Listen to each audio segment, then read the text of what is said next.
Tame in me the tempers 4, that I may serve thee evermore. Place in me the values 9, that I may feel thy touch divine.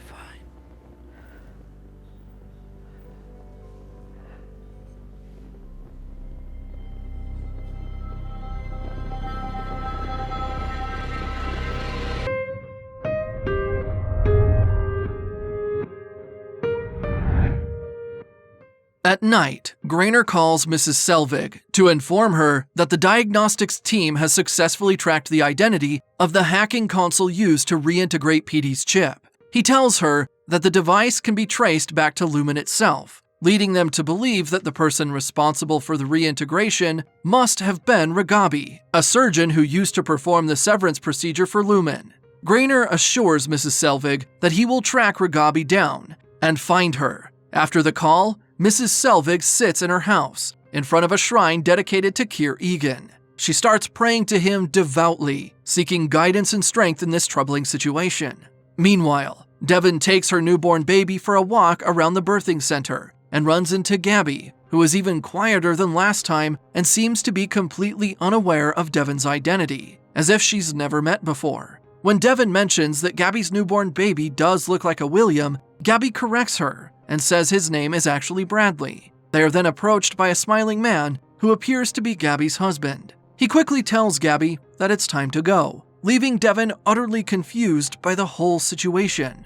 At Lumon, Irving suggests to the MDR staff that they should team up with O&D to uncover what Lumon is hiding from their severed employees. Helly agrees and urges Mark that they should start working on this right away. However, Mark reminds the team that they need to prioritize finishing their refining work. Helly doesn't argue with him this time and returns to work with seemingly more motivation than ever. Meanwhile, Dylan accuses Mark of starting to develop romantic feelings for Helly, as he's been smiling at her more than he ever smiled at his other colleagues. Mark refutes this by saying he's just trying to be a good team leader. Sometime later, inside Harmony's office, Mark learns that Miss Casey has been sent to the break room for failing to watch over Helly. Feeling guilty, he argues that he should have been the one sent there, since it was his fault. He tells Harmony that he thinks Helly just needed a walk, but Harmony reveals that she knows he went to other departments and saw their entire walk through the cameras. She eventually angrily dismisses him after declaring that the MDR staff is no longer allowed to walk through the hallways unless instructed. Back at MDR, Mark initially feels angry at his team for being banned from walking through the hallways. However, he instantly has a change of heart, as he feels fed up with Lumon's unreasonable demands and decides to go along with the plan to team up with O&D. Upon their arrival at O&D, Bert introduces the MDR staff to his team, assuring them that the two departments are now friends. Seizing the opportunity, Mark delivers an inspirational and captivating speech about the importance of collaboration between the two departments in uncovering the secrets of Lumon, emphasizing that 𝐒𝐩𝐢𝐬𝐬𝐬𝐻 motto is illumination beyond all. As members of the departments engage in conversation, Dylan takes a walk around O&D. His eyes fall upon a table with small cards on it, and he slyly picks one up, slipping it into his pocket. Suddenly, Seth walks into the room, demanding that the MDR staff follow him to meet Harmony. As the department chief, Mark is held responsible for violating the rules and is sent to the break room. As he makes his way through the narrow hallway leading to the break room, Mark crosses paths with Miss Casey, who has just completed her own punishment.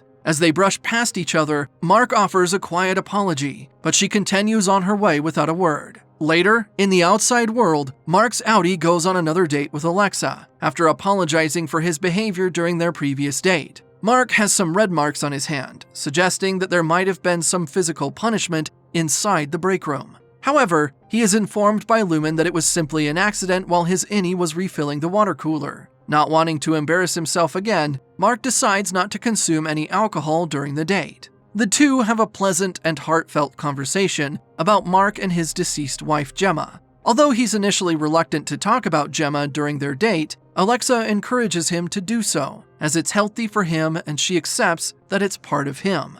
After leaving the restaurant, Mark and Alexa take a walk and come across a pamphlet advertising a performance by Petey's daughter, June, and her band. Mark suggests that they attend the show. During the performance, the band plays music that's anti-Lumon, and blaming the severance procedure for the loss of loved ones. Caught up in the moment, Mark starts singing along, shouting that he hates Lumon and even cursing its name. After the show, Mark briefly encounters June, who is evidently using her music to cope with her father's death. After leaving the venue and having enjoyed her evening with Mark, Alexa leans in to kiss him, and they end up spending the night together at his place. Back at her home, Devon starts researching Gabby on the internet. She discovers that the man she saw with Gabby is her husband, a state senator named Angelo Arteta. Angelo is an avid supporter of legalizing severance, not only within Lumon, but also in general life, as he believes there are many benefits to the procedure. As Devon delves deeper into her research, she is interrupted by Mrs. 𝐒𝐿𝐵g,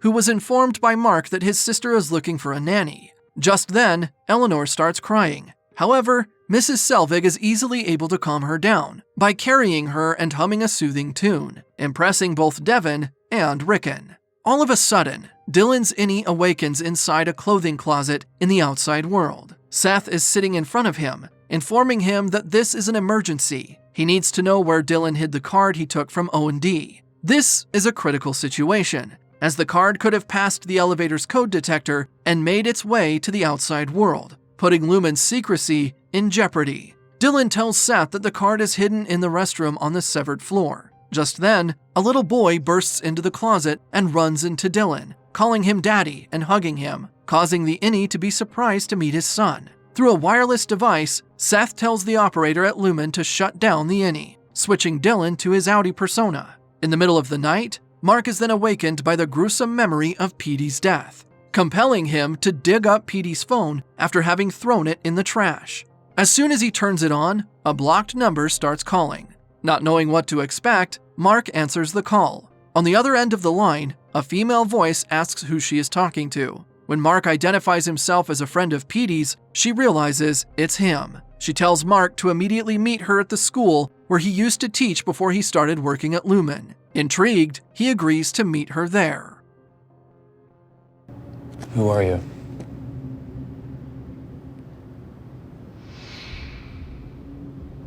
Come with me.